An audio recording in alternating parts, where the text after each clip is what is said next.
اگر تمہیں اپنے ارد گرد اندھیرا دکھائی دے رہا ہے تو ایک بار دوبارہ دیکھو، ہو سکتا ہے تم خود ہی روشنی ہو۔ مولانا رومی۔ جو خوبصورتی تم مجھ میں دیکھتے ہو وہ دراصل تمہارا ہی عکس ہے۔ ہم سمجھتے ہیں کہ خدا ہمیں اوپر سے دیکھتا ہے، در حقیقت وہ ہمیں اندر سے دیکھتا ہے۔ شمس تبریز۔ جلال الدین رومی فرماتے ہیں، یہ روح کچھ بھی ہو جائے ہمیشہ اداس رہے گی، یہ دنیا اس کا گھر نہیں ہے۔ کسی نے مولانا رومی سے پوچھا کہ میرا دل تو بہت چھوٹا ہے اور دنیا کا غم بہت بڑا ہے، اسے میں اپنے دل میں کیسے سما سکتا ہوں؟ مولانا نے کہا، تمہاری آنکھیں بھی تو بہت چھوٹی ہیں، وہ تو ساری دنیا سما لیتی ہیں۔ حقیقی سکون صرف اس وقت ملتا ہے جب آپ تنہائی میں خدا سے لو لگاتے ہیں۔ مولانا رومی۔ پانی جسم کو پاکیزہ کرتا ہے، آنسو انا کو، علم عقل کو پاکیزہ کرتا ہے اور محبت روح کو پاکیزہ بنا دیتی ہے۔ اپنے دل پر لگے زخموں کو نظر انداز مت کرو بلکہ ان کو محسوس کرو، کیونکہ یہی تو وہ جگہ ہے جہاں سے روشنی تمہارے اندر داخل ہوتی ہے۔ پرسکون وہ ہے جس کو کم یا زیادہ کی فکر نہیں۔ ہستی کا آئینہ فنا ہے، فنا اختیار کر تاکہ تو ہستی کو دیکھ لے۔ غور و فکر کرو اور خود کو مکمل بنانے کی کوشش کرو تاکہ دوسروں کا کمال تمہیں غمگین نہ کرے۔ عقل نے سوال کیا، کیا موت سے زیادہ کوئی دردناک چیز ہے؟ موت نے جواب دیا، محبوب کی جدائی موت سے زیادہ تکلیف دہ ہے۔ مولانا جلال الدین رومی۔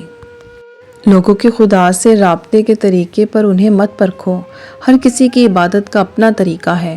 خدا ہمارے الفاظ نہیں دیکھتا بلکہ ہمارے دلوں کی گہرائی میں جھانکتا ہے۔ مذہبی تقریبات اور رسومات سے فرق نہیں پڑتا بلکہ یہ کہ ہمارے دلوں میں خلوص ہے کہ نہیں۔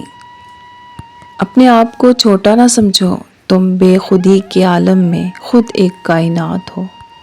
اگر تم اللہ کے ہاں اپنی حیثیت جاننا چاہتے ہو تو یہ دیکھو کہ اس نے تمہیں کس کام میں لگا رکھا ہے۔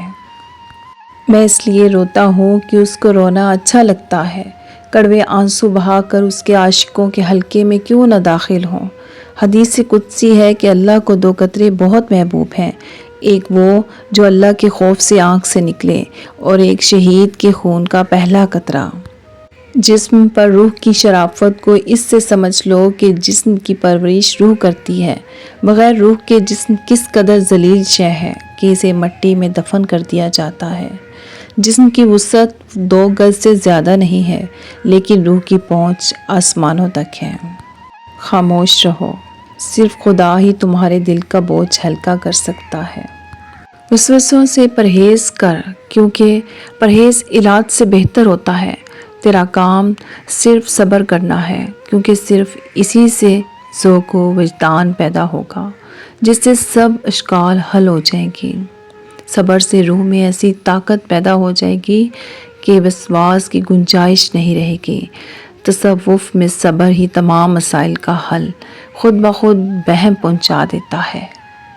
گردن توڑ بخار، جس قسم کا بھی بخار ہو، سبز الائچی چند دانے 1 کپ پانی میں ڈال کر ابال کر جب آدھا کپ رہ جائے تو کھانے کے 4 چمچ خالص عرق گلاب مکس کر کے پلانے سے مریض کو بے حد پسینہ آ کر بخار ٹوٹ جاتا ہے۔ جوتے سے پاؤں پر دھبے پڑ جائیں تو یہ ٹوٹکا آزمائیں۔ اگر جوتوں کی وجہ سے پاؤں پر دھبے پڑ جائیں تو اس کے لیے 4 بڑے چمچ گلیسرین میں 1 بڑے لیموں کا رس ملا کر کسی شیشی میں رکھ لیں۔ روزانہ ایک مکسچر سے پاؤں کے دھبوں پر مالش کریں، بعد میں پاؤں دھو لیں۔